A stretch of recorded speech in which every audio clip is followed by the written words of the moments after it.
Welcome to this tutorial on event bubbling and delegation. So what is bubbling? Bubbling is when an event occurs on an element.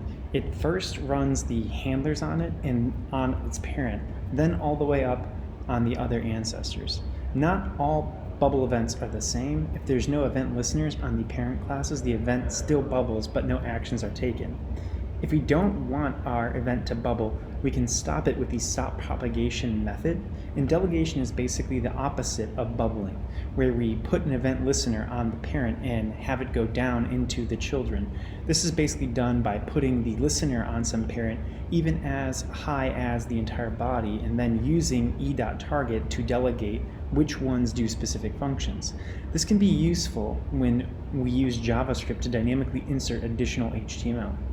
This is kind of a confusing topic, so here are my 2 cents. Event delegation can be useful in cleaner syntax as opposed to a loop that assigns multiple event listeners to specified elements. Bubbling is more of a pain, and it's something that we don't have to use and deal with too often. We can look at the stop propagation method here. The stop propagation method prevents propagation of the same event from being called. Propagation means bubbling up to parent elements or capturing down child elements. Why do I care? Understanding bubbling in delegation is important because you have to be aware of how event handlers travel through elements and how to control that. What do I need? VS Code, W3 Schools, and the Mozilla Developer documentation. How do I do it?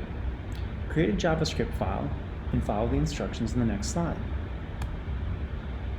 What is the output from the code shown on the screen? Try it yourself. Pause the video here. So, when we click this button, we can find out if the onClick event is a bubbling event, and the output is true.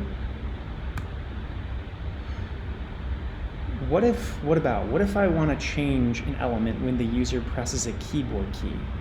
Well, in that case, we can use the onKeyPress method.